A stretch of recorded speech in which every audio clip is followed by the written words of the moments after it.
It's a good question. I would obviously say a guinea pig. Why? Because it's the first thing that came to our heads. It's very similar to, what are those things, golden tamarind type things? Okay. Like one of them? Some kind of alien or something like that, something we haven't seen before. I'd say a bear because it's wild. A crocodile, a blow-up crocodile, or a chinchilla. I think it'd be a sort of half man, half goat with a flute. A unicorn. Drunk What kind with of its animal testicles would that hanging out, be? dancing around like this.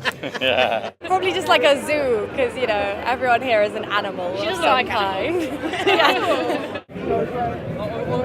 Um,